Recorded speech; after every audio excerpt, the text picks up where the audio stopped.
รอบนี้ถือว่าเป็นอะไรที่ดีมากๆเลยนะครับเพราะว่าเราได้ลองกับคดีที่มันเกิดขึ้นในชีวิตจริงแล้วก็เราได้รับคำแนะนำจากทนายที่ผู้มีประสบการณ์ทั้งในด้านของ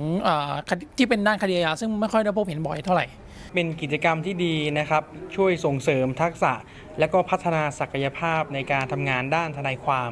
ได้มาเจอพี่ๆทนายนะครับได้รับคำแนะนำแล้วก็ได้ทดลองการปฏิบัติการว่าความในลักษณะคดีที่อาจจะแตกต่างจากที่เคยทำอยู่ครับเอาจริงสนุกมากๆเลยเพราะแบบไม่นึกว่าจะมีข้อเท็จคดีที่มีข้อเท็จจริงอะไรอย่างเงี้ยแล้วแรป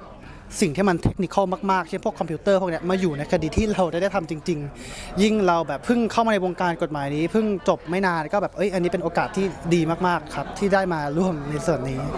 จริงๆมันไม่ใช่โอกาสที่จะได้มาเห็นบ่อยๆง่ายๆเพราะว่ามันในศาลจำลองเนาะปกติเราจะไปหาที่ที่จะเรียนรู้หรือว่าดูคดีพวกนี้ยากหรืออาจจะหาได้แค่ในคลาสเรียนของนิติศาสตร์แต่ว่าถ้าเกิดว่าเป็นในรูปแบบที่จะมาฝึกหัดต่างๆเนี่ยก็ถือว่าเป็นกิจกรรมที่ดีค่ะรู้สึกว่ามันได้เปิดพื้นที่นะคะให้ทนายที่ยังไม่มีโอกาสได้ทำคดีที่เกี่ยวกับดิจิตอลหรืออะไรอย่างเงี้ยหรือที่มันเป็นความทันสมัยใหม่อะไรเงี้ยก็ได้มีพื้นที่ในการออกมาฝึกแล้วก็ได้เรียนรู้เรื่องกฎหมายก็รู้สึกตื่นเต้นแล้วก็สนุกกับการสืบพยานค่ะมันเหมือนเราได้ทำจริงๆตื่นเต้นแล้วก็ถามได้รู้สึกว่ายังไม่ค่อยดีแต่ก็ยังเป็นประสบการณ์ที่มันดีค่ะเป็นกิจกรรมที่ทำให้มีความเข้าใจเรื่องของกระบวนการสืบพยานในชั้นศาลที่มีความเกี่ยวข้องกับคดีที่ต้องใช้หลักฐานทางด้านพวกอิเล็กทรอนิกส์แล้วก็เกี่ยวกับเรื่องของข้อมูลส่วนบุคคลจะต้องซักถามพยานแบบไหนอย่างไรในแง่กรณีที่เป็นพยานต้องเตรียมตัวตอบอย่างไรเราไม่ได้คิดว่ามันเป็นมิติใหม่ด้วยส่วนหนึ่งนะคะเนื่องจากว่าการว่าความโดยทั่วไปเนี่ยมันมีอยู่แล้วแต่ว่าเรื่องที่เกี่ยวกับดิจิทัลซึ่งมันทำให้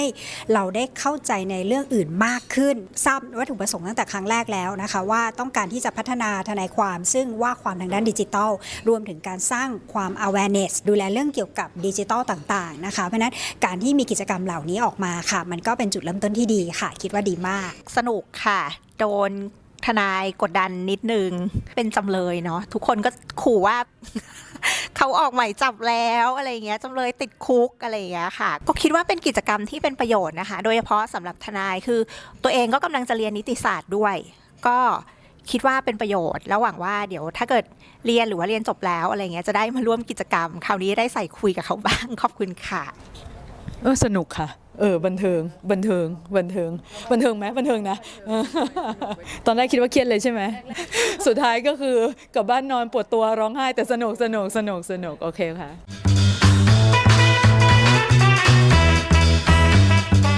ถูกต้องครับเป็นครั้งแรกแล้วก็ตื่นเต้นมากเป็นเหมือนโอกาสแรกด้วยเพราะก่อนหน้านี้มันจะมีเป็นสัมมนาอันหนึ่งใช่ไหมซึ่งคุณต้องลงทะเบียนก่อนแล้วเขาจะPrivacy Now Thailand เขาจะคัดเลือกเฉพาะคนที่เคยเข้าสัมมนานั้นเลือกมาไม่กี่คนเพื่อจะมาเข้าในเวิร์กช็อปครั้งนี้ก็คือเป็นหนึ่งในผู้ถูกเลือกก็รู้สึกดีใจมากๆเลยครับก็จะเคยมีเหมือนกันครับแต่ว่าจะเป็นคดีอาญาอื่นๆนะครับที่ไม่ใช่เกี่ยวกับเรื่องprivacy หรือว่าเรื่องที่เกี่ยวกับforensic พยานฐานพวกนี้ครับอันนี้ก็เป็นครั้งแรกเหมือนกันครับเคยร่วมมูดคอร์ดมาบ้างที่เป็นศาลจำลองประมาณ1ครั้งก็คือถือว่ามีประสบการณ์เนาะอันนี้เป็นครั้งที่2ที่ได้มาร่วมแต่ว่าเป็นครั้งแรกในการที่มาเป็นแสดงบทบาทในฐานะพยานค่ะถ้าเป็นศาลจำลองก็ครั้งแรกเลยค่ะก่อนหน้านี้ก็จะเป็นแนวที่มันเกี่ยวข้องกับเรื่องสิทธิมนุษยชนกฎหมายระหว่างประเทศแต่ถ้าศาลจำลองอันนี้ครั้งแรกเลยจริงๆไม่ใช่ครั้งแรกครับจริงๆก็เคยทำเวิร์กช็อปกับเป็นมูดคอร์ดลักษณะอย่างนี้มาบ้างแล้วแต่เป็นส่วนใหญ่เป็นคดีแพ่งซะมากกว่าอะไรเงี้ยแต่ที่นี่ก็ให้ลองทำในคดีอาญาซึ่งเนื้อหาเขาได้จริงก็จะเข้มข้นกว่าอะไรเงี้ยครับวิธีการเทคนิคอะไรก็จะมีหลากหลายกว่า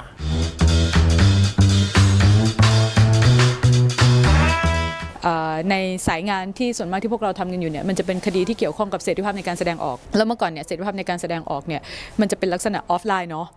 แต่ว่าหลังๆเนี่ยมันก็จะมีลักษณะออนไลน์มากขึ้นอย่างถ้าเห็นคดีหมิ่นพระบรมเดชานุภาพหมิ่นประมาทกษัตริย์เนี่ยหลังปี 2563 เนี่ยก็คือ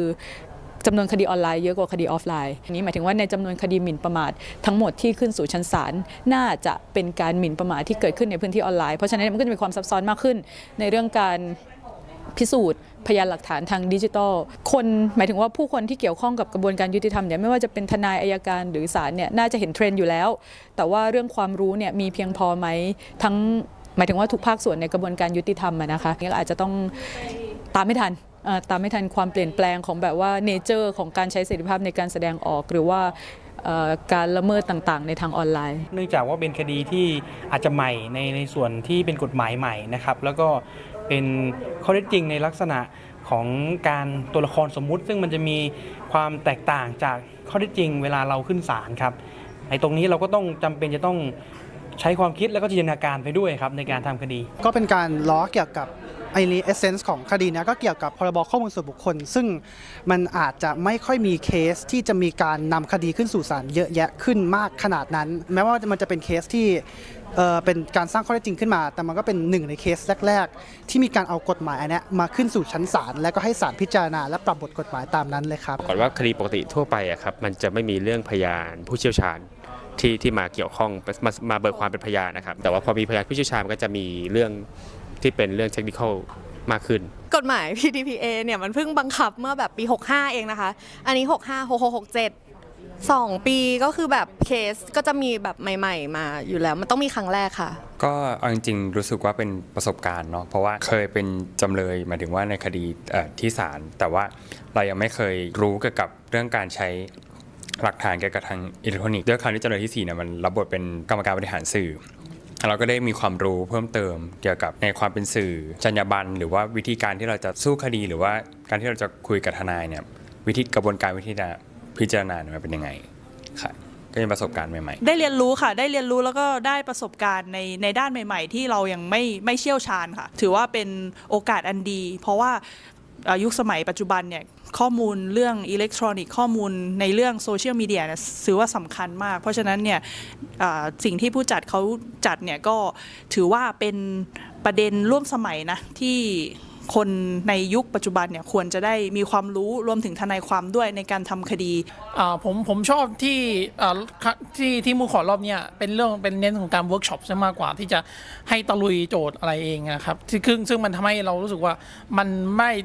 ได้เริ่มจากศูนย์แต่เราเริ่มจาก1จาก2อะไรเงี้ยเพราะไม่เวลาที่เราพอลองมาลงมือขอจริงๆเนี่ยไม่รู้สึกว่ากระตุกหรือว่าแบบสตันไปอะไรเงี้ยครับแล้วก็เราได้รับการความช่วยเหลือจากทนายผู้มีประสบการณ์หลายท่านนี่มาให้คำแนะนำแล้วก็รวมถึงการเตรียมคดีในบางส่วนด้วยรวมทั้งการสาธิตบางอย่างที่เราจะเป็นจะต้องทำในการขึ้นศาลจริงๆในการสืบพยานจริงอะไรเงี้ยครับ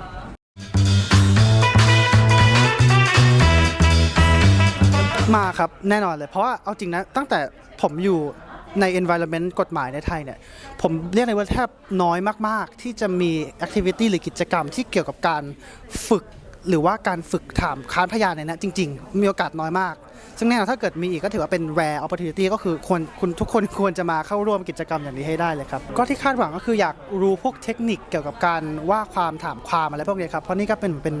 เพิ่งได้ใบอนุญาตทนายความมาไม่นานก็อยากจะลองฝึกฝนวิชาในการซักถามค้านพยานรวมถึงการนำเสนอข้อเท็จจริงและข้อกฎหมายในชั้นศาลครับก็เป็นโอกาสและก็เป็นopportunity ที่ดีมากๆที่ได้มาอยู่ในเวิร์กช็อปนี้ครับผมอยากจะให้อาจจะได้ทนายได้คุยกับตัวจำเลยหรือลูกความหรือพยานมากยิ่งขึ้นนะฮะแต่ว่าโดยรวมเนี่ยเราก็รู้สึกว่าเป็นกิจกรรมที่ดีค่ะหมายถึงว่ามันทำให้เราได้เข้าถึงแล้วก็เรียนรู้ยินดีครับยินดีเข้ามาร่วมครับเรื่องวันนี้มันก็เป็นประโยชน์มากๆในเรื่องของแบบข้อมูลทางคอมพิวเตอร์เนาะหรือว่าวิธีการสืบพยานซึ่งยังอยากให้มีอีกเพราะว่ามันจำเป็นมากๆสำหรับทนายทุกๆคนเพราะว่าเราไม่ใช่แค่ใช้ในเรื่องสืบพยานไม่ใช่แค่ใช้วิชากฎหมายค่ะมันเหมือนที่พี่มายุรีแนะนำว่ามันต้องรวมสหวิชาชีพไว้ในตัวทนายด้วยซึ่งอันนี้มันจำเป็นมากๆเพราะว่าในหลายๆครั้งที่เราขึ้นไปว่าความเราไม่ได้ว่าความแค่ประมวลกฎหมายอาญาค่ะแต่มันมีเรื่องอื่นอีกอย่างนี้ก็เป็นเรื่อง PDPA หรือพรบคอมหรืออะไรแล้วก็เรื่องดิจิทัลที่เราจะต้องฝึกอธิบายให้มันเป็นภาษาที่ง่ายขึ้นเพื่อให้ศาลเข้าใจพยานเข้าใจนำไปสู่คำถามที่เราก็ต้องได้ประเด็นที่เราต้องตอบด้วยค่ะก็เลยยังอยากให้มีอีก ก็โดยส่วนตัวผมมองว่ามันก็เป็นการจัดงานในลักษณะนี้ค่อนข้างโอเคแล้วล่ะแต่แค่แบบอาจจะต้องขยายเวลานิดนึงเพื่อให้มีโอกาสได้ทำเวิร์กช็อปอะไรได้มากขึ้นอะไรเงี้ยครับซึ่งก็แต่โดยภาพรวมโครงการนี้เป็นโครงการที่ดีมากสำหรับผมคนนึงอย่างน้อยสำหรับผมนะครับก็ขอบคุณทางผู้จัดที่มีการจัดกิจกรรมในลักษณะนี้นะคะก็หวังว่าจะมีโอกาสได้เข้ามาร่วมอีกแล้วก็เป็นประโยชน์มากๆค่ะที่ได้เข้ามาร่วมงานนี้ค่ะรู้สึกว่าเป็นกิจกรรมนะครับที่น่าเข้าร่วมมากถ้าหากมีโอกาสในการจัดอีกก็อยากจะให้ผู้ที่ได้เห็นคลิปนี้นะครับได้ลองเข้าร่วมกิจกรรมในครั้งนี้คิดว่าจะเป็นประโยชน์มากๆครับขอบคุณมากครับค่ะสวัสดีค่ะ Privacy Now Thailand นะคะปีนี้เป็นโครงการร่วมกับ American Bar Association ทั้งเราเนี่ยก็อยากที่จะเผยแพร่ความรู้เกี่ยวกับการว่าความพร้อมกับความรู้เรื่องเกี่ยวกับความปลอดภัยทางอินเทอร์เน็ตและเทคโนโลยีให้เพื่อนๆที่คิดว่าอาจจะยังไม่ได้มีโอกาสได้เรียนรู้เรื่องนี้ปีนี้เนี่ยเป็นปีที่อาจจะไม่สามารถทำเทรนคนได้เยอะก็คัดเลือกผู้เข้าแข่งขันมา8คนแต่ว่าเนื่องจากเห็นว่าทุกคนได้ประโยชน์จริงๆถ้าปีหน้าทางเรามีโอกาสและมีเวลารวมถึงมีทุนอีกเนี่ยก็อยากจะขอเชิญทุกท่านให้ร่วมติดตามเพจของเราเพื่อมาร่วมกิจกรรมกันนะคะ